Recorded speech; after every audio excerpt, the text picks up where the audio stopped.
Hello guys, welcome back to Lawgery. I hope all you are doing great. आज हम डिस्कस करने वाले हैं how to prepare for NL SAT in 3 months from zero. सबसे पहले NL SAT is the exam for NLSIU Bangalore का 3 years law course. ठीक है, एनएलएसआईयू बैंगलोर जो इंडिया का बेस्ट लॉ स्कूल है, अगर उसके 3 इयर्स लॉ कोर्स में आपको एडमिशन लेना है तो this is the exam that you need to give. ठीक है जी।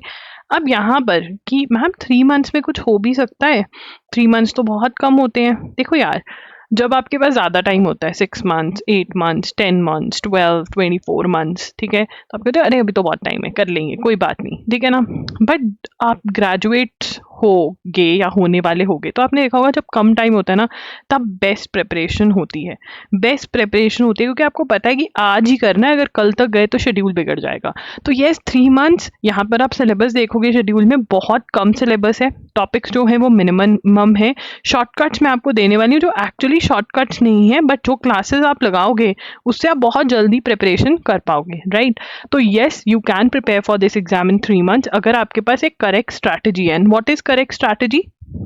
When you have the correct syllabus, आपके पास सिलेबस है, आपको पता है आपको कौन सी बुक्स में से पढ़ना है या कौन से स्टडी रिसोर्सेज में से पढ़ना है, और आपके पास एक शेड्यूल है जो आपको इस वीडियो में बिल्कुल फ्री ऑफ कॉस्ट मिलने वाला है। ये तो फॉलो कर सकते हो ना। एंड अगर आपने ये फॉलो कर लिया, यू हैव गुड चांसेस कि आप एग्जाम क्लियर कर पाओगे। ठीक है, कोई डाउट है तो आप इंस्टाग्राम पे पूछ सकते हो। मटेरियल हमारा आपको टेलीग्राम पे आपको वीडियोस का लिंक्स मिल जाते हैं और मटेरियल loggery.in पर अवेलेबल है। सबसे पहले पैटर्न ऑफ द एग्जाम समझेंगे क्योंकि इस एग्जाम का पैटर्न जो है वो थोड़ा डिफरेंट है। ये एग्जाम 2 पार्ट्स में डिवाइडेड है, पार्ट ए और पार्ट बी। पार्ट ए जो है उसमें एमसीक्यू टाइप के क्वेश्चंस आते हैं और पार्ट बी में सब्जेक्टिव आते हैं। यहाँ पर एमसीक्यू टाइप के क्वेश्चंस आएंगे, 75 क्वेश्चंस होंगे। ठीक है, और यहाँ पर आपके जो है सब्जेक्टिव आंसर राइटिंग क्वेश्चन होंगे जिसके अंदर आपको 1 जो है एसे लिखना होता है जो करंट अफेयर्स बेस्ड होता है, और 6 लीगल आंसर्स लिखने होते हैं जिसके अंदर आपको अपनी ओपिनियन और ये सब कुछ करना होता है, राइट। ये पैटर्न है एग्जाम का। जो पार्ट ए है उसमें से कहाँ से क्वेश्चंस आते हैं? रीडिंग कॉम्प्रीहेंशन में से क्वेश्चंस आएंगे पार्ट ए में, रीडिंग कॉम्प्रीहेंशन, ठीक है, करंट अफेयर्स और आपके क्रिटिकल रीजनिंग, करंट अफेयर्स और क्रिटिकल रीजनिंग, ये 3 टॉपिक्स में से आपको क्वेश्चंस आते हैं। ठीक है ना। और जो दूसरा पार्ट है आपका, उसके लिए आपको क्या कवर करना है? पार्ट बी के लिए करंट अफेयर्स और लीगल एप्टीट्यूड और आंसर राइटिंग की प्रैक्टिस, लीगल एप्टीट्यूड और आंसर राइटिंग की प्रैक्टिस। ठीक है ना। तो हम यहाँ पे बहुत अच्छे से देख पा रहे हैं नेकेड आई से कि मेरे पास यहाँ पर 2 सब्जेक्ट्स कॉमन है। तो टोटल मेरे कितने सब्जेक्ट बने? 1, 2, 3, 4 एंड 5। तो 5 सब्जेक्ट्स बनते हैं मेरे जिनके इंटरनल टॉपिक्स बहुत कम हैं। ठीक है जी। तो ये है आपका। अब आपको दोनों ही पार्ट्स में अच्छा परफॉर्म करना है अगर मेरिट लिस्ट में आना है। पार्ट ए अच्छा करोगे तब पार्ट बी चेक करेंगे वो आपका, और फिर दोनों ए प्लस बी करके आपका मेरिट लिस्ट में जो नंबर है वो आएगा। ठीक है जी। ओके, तो दोनों ही पार्ट्स इंपॉर्टेंट है। पार्ट बी में लीगल एप्टीट्यूड में से आपको 6 क्वेश्चंस आएंगे जो 10 मार्क्स ईच के होंगे, जो 60 मार्क्स का है। ठीक है ना। Legal aptitude will consist of problem based questions. Students will be expected to write short answers in response. Prior knowledge of law is not expected. This section will have 6 questions of 10 marks each. अब यहाँ पर एक सबसे बड़ा question, prior knowledge of law is not needed. ये कह रहे हैं कि आपको पहले से लॉ नहीं आना चाहिए, आना चाहिए आपको अपने बेसिक सब्जेक्ट्स जो हैं, इंडियन कॉन्स्टिट्यूशन, टॉर्ट्स, कॉन्ट्रैक्ट्स और क्रिमिनल लॉ, ये पढ़ने हैं। You have to study these, it is important, क्योंकि आपकी आंसर राइटिंग में आपका दिमाग खुलेगा कि कैसा होता है लॉ। तो ये वाली लाइन हम इनकी नहीं मानेंगे, बाकी सब कुछ मानेंगे। उसके बाद है एनालिटिकल एबिलिटी, जिसको हम एस्से राइटिंग कह सकते हैं अपनी इजी भाषा में, और ये जो है ये 15 मार्क्स का क्वेश्चन आता है। Candidates will be required to write an essay of not more than 500 words. आपको 500 वर्ड्स का एसे लिखना है जिसके अंदर ये आपसे क्या एक्सपेक्ट कर रहे हैं कि test your knowledge on the issue, क्या आपको पता है उसके बारे में, नॉलेज ऑफ द इशू है या नहीं। ठीक है ना।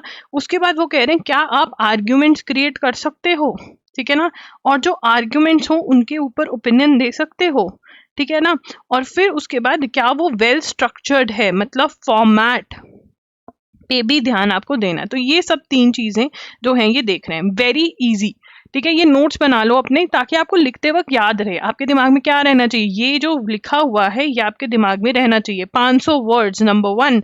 Number 2, knowledge of the about the issue.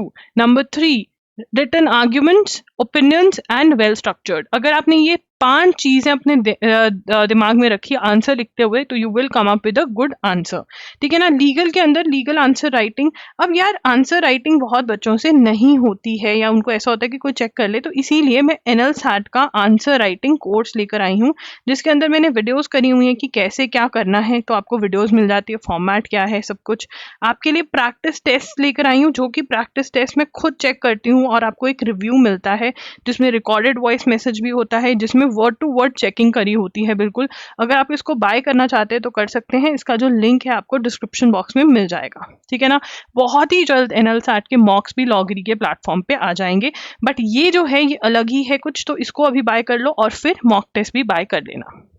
अब यहाँ पर प्रेपरेशन कैसे करनी है, पार्ट ए की बात करेंगे। सबसे पहले रीडिंग कॉम्प्रिहेंशन में आपके जो क्वेश्चन टाइप्स हैं, what are the question types, आपके जो क्वेश्चन टाइप्स हैं वो ये सारे होने वाले हैं। ठीक है। Inference, main idea, orders, main purpose, passage can be termed as, tone of the passage, central idea, figures of speech, conclusion. आपने क्या करना है, गूगल करना है कि इन वाले क्वेश्चंस का आंसर कैसे देना है। टिप्स एंड ट्रिक्स निकल आएंगे, वो टिप्स एंड ट्रिक्स आपने लिख लेने हैं। ठीक है। You have to write down those tips and tricks. ठीक है। एंड अप्लाई करना है उन टिप्स एंड ट्रिक्स को। कहाँ पर अप्लाई करना है, PYQs ऑफ क्लैट। अगर आपके पास PYQs ऑफ क्लैट नहीं, आप चाहते हैं कि मैं इनको अपलोड करवा दूं loggery.in पर, तो बता दो, मैं अपलोड करवा दूंगी। ठीक है ना। प्रैक्टिस टेस्ट अपलोड करवा देती हूँ जो रीडिंग कॉम्प्रिहेंशन वाले, ये चाहिए तो बता देना। ठीक है। ये आपने करना है प्रैक्टिस। ठीक है। उसके बाद अगर आपको ज्यादा डिटेल में पढ़ना है तो इंग्लिश की क्लैट की कैसे प्रिपरेशन करनी है, वो वाली वीडियो का लिंक मेरे से मांग लो, मैं वो दे दूंगी, वहां से पता चल जाएगा स्टेप बाय स्टेप क्या है। वोकैबुलरी के लिए द हिंदू को पढ़ना जरूरी है, खुद से एडिटोरियल्स पढ़ने की कोशिश करिए। ठीक है। और साथ ही में जो एजुगिरी की क्लास है वो जरूर लगाइए, यूट्यूब पे 6 बजे होती है, न्यूज़पेपर एनालिसिस की। ठीक है। इंग्लिश के लिए आपने क्या करना है, रीडिंग कॉम्प्रिहेंशन प्लस वोकैब करनी है। ठीक है ना। और इसके लिए आपको loggery.com पे एक बुक भी मिल जाएगी। ठीक है। GMAT की बुक है, ये आप डाउनलोड कर सकते हैं बिल्कुल फ्री ऑफ कॉस्ट। ठीक है। PYQs अगर आपके पास हैं क्लैट के, बहुत बढ़िया, नहीं तो वो भी मैं दे दूंगी, तो ये तो आपका यहीं पे काम बन जाएगा। ठीक है। उसके बाद करंट अफेयर्स देखो, करंट अफेयर्स पार्ट ए के अंदर MCQs आएंगे, पार्ट बी के अंदर एसे राइटिंग के अंदर आपको चाहिए ये। ठीक है। तो आपने करंट अफेयर्स कैसे करना है, देखो एजुगिरी पर 6 PM की जो क्लास है उससे आपकी MCQs की प्रिपरेशन भी होती है और एसे राइटिंग की प्रिपरेशन भी होती है, क्योंकि मैं आपको साथ साथ टॉपिक्स बताती रहती हूँ। ठीक है ना। आपको जनवरी से लेकर के जनवरी 2024 से लेकर के आने वाले टाइम तक, मार्च अप्रैल 2025 तक, जब तक पेपर नहीं होता वैसे तब तक का पढ़ना चाहिए। बट अगर आपसे जैन से फॉलो नहीं हुआ है तो जून 2024 टू मार्च अप्रैल 2025 भी अगर कर लोगे तो बहुत बढ़िया है। ठीक है ना। तो रेगुलरली एजुगिरी फॉलो करना स्टार्ट कर सकते हो। टाइम नहीं है तो loggery.in जो है उसके वीडियो लेक्चर्स आप फॉलो करना स्टार्ट कर सकते हो, जिसके अंदर आपको पूरी अंडरस्टैंडिंग मिलेगी अबाउट द टॉपिक। ठीक है ना। आपको आपके छोटू नोट्स बनेंगे जिनमें से आप रिविजन कर सकते हो। ठीक है ना। आपको लर्निंग होगी और यही इन्हीं सब चीज़ों के बेसिस पे आपकी बहुत अच्छी बार बार रिविजन हो जाएगी। रिविजन क्यों ज़रूरी है, MCQs आंसर करने के लिए भी ज़रूरी है, और ऐसे राइटिंग के टाइम पे आपको पॉइंटर्स याद आने चाहिए कि हाँ ये वाली चीज़ है, ये वाली चीज़ है। ठीक है। So this is very important. Her month के आपके जो वीडियोज़ हैं वो 7 to 8 आवर्स के हैं, तो बिल्कुल डिटेल में कवर सब चीज़ें हो जाती हैं। यार अप्रूव्ड है ये, जिन जिन बच्चों ने पेपर दिए हैं और क्लियर किया एनएल सैट का और दूसरे भी एग्जाम, वो अप्रूव करते हैं इसको। अब बहुत बच्चे बोलते हैं दीदी विजन IAS पढ़ लें, ये IAS की बुक है फ्री ऑफ कॉस्ट, ये PDF अवेलेबल होता है। ठीक है ना। अब इसके अंदर बहुत ज़्यादा लंबे जो है एक्सप्लेन्ड डिटेल में है, जो कि आपको चीज़ें समझ में नहीं आएंगी, नोट्स इसमें से नहीं बन पाते हैं, टाइम वेस्ट होगा। करना चाहते हो तो करो, एंड में आकर के फिर यहीं पर आना पड़ेगा। ठीक है ना। ठीक है ना। ये करके तो इसीलिए ये पहले कर लो और एजुगिरी फॉलो करो। ठीक है। अगर आपसे अकेला ये भी फॉलो करोगे ना तब भी चल जाएगा, साथ में MCQs जो हैं वो जरूर सॉल्व करो, मंथली MCQs। इससे आपकी और अच्छी करंट अफेयर्स की प्रैक्टिस हो जाएगी। एंड ऑब्वियसली ऐसे राइटिंग की जो प्रैक्टिस है वो आप ये वाला जो आंसर राइटिंग का मैंने बताया कोर्स है वो बाय करो और उसमें मुझे आंसर सबमिट करो। ठीक है। अब अगर हम करंट अफेयर्स का एसेस का देखें तो इन्होंने एक जगह मेंशन किया है, the breadth of knowledge displayed and the ability to integrate diverse stands of contemporary public debate. क्या कह रहे हैं यहाँ पर, तो अगर हम इनके नोट्स बनाएं, सबसे पहले क्या कह रहे हैं, नॉलेज, ब्रेथ ऑफ नॉलेज, इनके ही वर्ड्स को ब्रेक डाउन करते हैं। ब्रेथ ऑफ नॉलेज कि आपको एक टॉपिक के बारे में कितनी नॉलेज है ये दिखाना है, और उसके बाद इंटीग्रेट, डाइवर्स, ठीक है ना, डिफरेंट, ठीक है ना, इन गेट इन्वॉल्व, लिखती हूँ इजी लैंग्वेज में, get involve with different different opinions, ठीक है ना, going on that topic, ठीक है ना। अब अगर हम किसी भी चीज के बारे में पढ़ें, ठीक है, फॉर एग्जाम्पल हम कोई टॉपिक ले लेते हैं जिसके बारे में बहुत ज्यादा डिबेट हो रही है, ठीक है, मैरिटल रेप के बारे में, ठीक है ना, मैरिटल रेप के बारे में, ठीक है।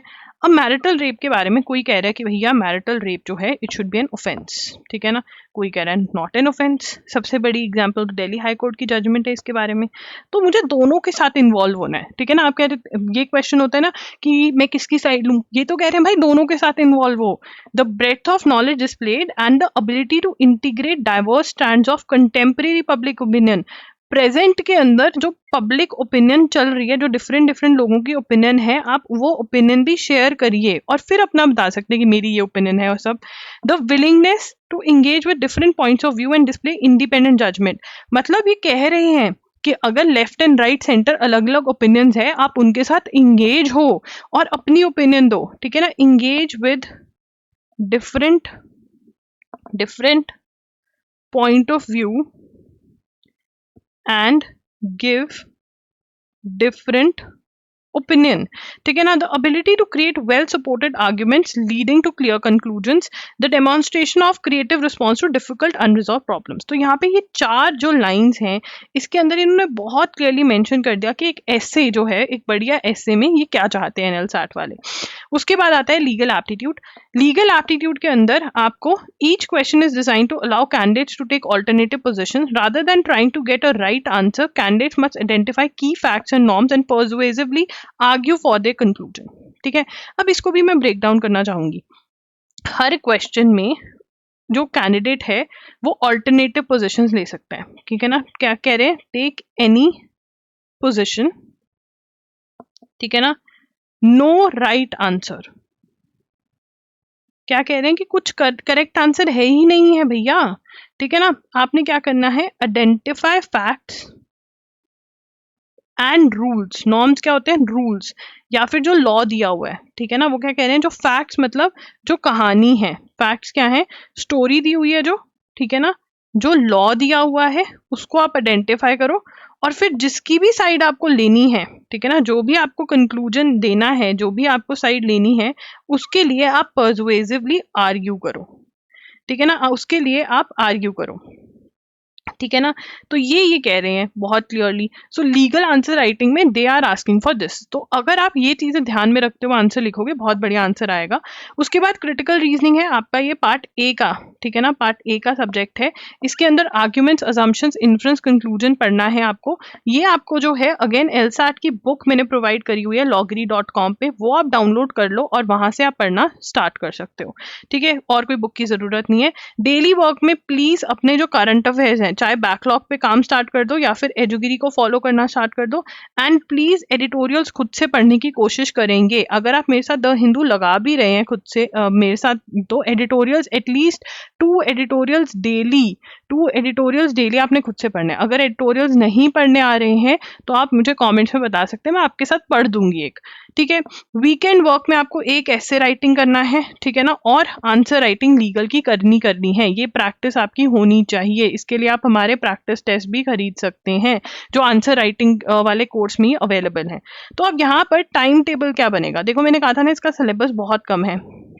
दिसंबर से स्टार्ट करेंगे, अगर एजुगिरी को फॉलो करना है तो करो, नहीं तो मत करो। जून जुलाई के करंट अफेयर्स खत्म कर दो, जिसके अंदर आपको लेक्चर्स लगाने हैं, जिसके अंदर आपको नोट्स बनाने हैं साथ साथ में जो मैं बनवा रही हूँ, ठीक है, और साथ में रिविजन करनी है इसकी, ठीक है ना, और एमसीक्यू टेस्ट भी लगा लेने हैं और प्रैक्टिस भी करनी है। हर महीने 2 प्रैक्टिस टेस्ट सॉल्व करने हैं। आपको लगेगा वहां पे प्रैक्टिस टेस्ट खत्म हो जाएंगे, आप खत्म तो करो प्रैक्टिस टेस्ट, आपको और टेस्ट आएंगे, ठीक है। यू विल, आपके जब सारे 7 प्रैक्टिस टेस्ट आपको दिए हुए मैंने वहां पर, आपके जब 7 प्रैक्टिस टेस्ट डन हो जाएंगे ना, तो यू विल गेट मोर, ठीक है। उसकी टेंशन नहीं लेनी की, खत्म हो गया। करो तो सही, तुम्हें मिलेगा अगर तुम करोगे, ठीक है। उसके बाद टॉर्ट्स, कॉन्ट्रैक्ट्स, क्रिमिनल लॉ जो है ये आपने करने हैं दिसंबर के मंथ में। ये सारे रीडिंग कॉम्प्रीहेंशन के टॉपिक्स हैं, राइटिंग, लीगल आंसर्स, ये सब करना है महीने में। हर वीक ट्राई करो कि आप एक ऐसे लिख रहे हो, ठीक है। जनवरी का ये शेड्यूल है, फेब्रवरी का ये, इसका स्क्रीनशॉट ले सकते हो। एंड देन मार्च के अंदर आपकी रिविजन और ये सब चीज़ें जो है वो चलेगी। रिसर्च भी कर सकते हो टॉपिक्स के ऊपर आप, ठीक है ना। ये सब चीज़ें कैसे करनी है ये मैंने अपने कोर्स में बताया हुआ है, जिसका लिंक आपको डिस्क्रिप्शन बॉक्स में मिल रहा है। कोई भी आपको क्वेश्चन है तो आप इंस्टाग्राम पे मैसेज कर सकते हो, हमें व्हाट्सएप पे भी कॉन्टैक्ट कर सकते हो, मैसेज कर सकते हो वहाँ पर, ठीक है। बाई चांस व्हाट्सएप नंबर चाहिए, कमेंट करके टेक्स्ट कर सकते हो कि हमें ये दिक्कतें आ रही हैं लिखने में, तो हमें बाय करना चाहिए नहीं करना चाहिए। तो बाइंग से रिलेटेड जो है वो आप व्हाट्सएप पे क्वेरी पूछ सकते हो। कोई और क्वेरी है तो इंस्टाग्राम पे @imloggery के नाम से हूँ मैं वहाँ पर, ठीक है। And direct link NL SAT का कोर्स का आपको डिस्क्रिप्शन बॉक्स में मिल जाएगा, ठीक है। Thank you for joining in. बिल्कुल प्रिपेयर कर सकते हो यार, यू कैन प्रिपेयर। देखो तो सही कितना कम सिलेबस है, बल्कि आपके पास ज़्यादा टाइम है तो 1 मंथ के अंदर सारा 1 मंथ to 2 मंथ्स में सारा सिलेबस कंप्लीट करके 3rd मंथ के अंदर रिविजन करके सब कुछ रेडी रह सकते हो आप। दिसंबर जन फरवरी में सब खत्म हो सकता है, राइट। तो अगर आपको पर्सनलाइज शेड्यूल चाहिए उसके लिए 1-on-1 सेशन ज्वाइन कर सकते हो आप हमारा, जिसका लिंक अगेन डिस्क्रिप्शन बॉक्स में, ये पेड होता है, ठीक है। अगर आपको स्पेसिफाइड कुछ चाहिए तो उसके लिए। Thank you for joining in, bye bye, take care.